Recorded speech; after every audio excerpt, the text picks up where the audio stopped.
Экспозиция для спорта – это отдельная песня. Когда я начала думать непосредственно об экспозиции в основном здании, когда мы его получили, было сложно. Во-первых, потому что усадьба XVIII века никак не приспособлена для демонстрации спортивных предметов. Кубки и медали – это все здорово, а вот плавки, коньки, боксерские перчатки разной степени потертости и вот спортивный инвентарь – это все такая вещь зажигательная, но малоаттрактивная. Поэтому приходилось думать, как увязать одно с другим, скрестить слона с ежом.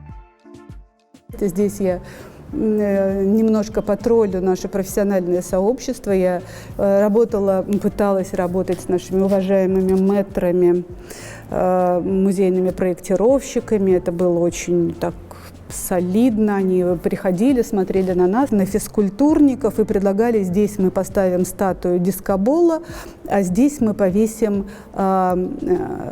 фотографию Дейнеки. И я говорила: выход там.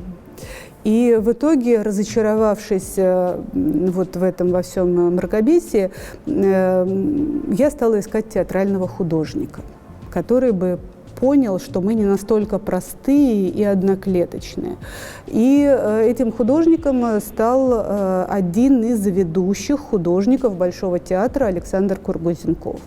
Мы нашли взаимодействие, мы поняли друг друга, мы создали немножко сумасшедшие вещи, обозвали это стимпанк, спортивный стимпанк в некоторых частях, и начали как-то работать.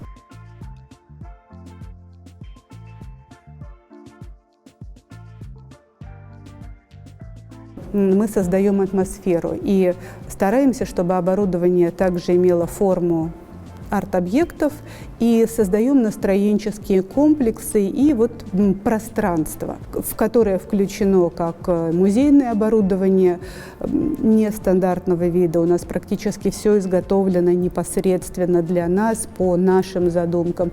И как-то дело пошло. Архитектура здания, она уникальна, и каждое пространство усадьбы, оно очень специфическое. Оно чаще всего само призывало или отторгало ту или иную экспозицию. По наполнению иногда нам приходилось делать ситуативные вещи. Например, когда к нам пришла коллекция фехтовального оружия, антикварные книги по фехтовальному искусству, то, конечно, под все это сокровище потребовался отдельный зал. И мы его изыскали. А так мы старались передать основные феномены спорта, увы, не все, потому что это слишком большой объем и слишком малое здание. Но мы старались действовать комплексами, которые максимально полно донесут до зрителя как пролонгированное во времени действо, так и его отдельные сюжеты. Музей спорта ориентирован на всех тех людей, которые хотят чего-то большего.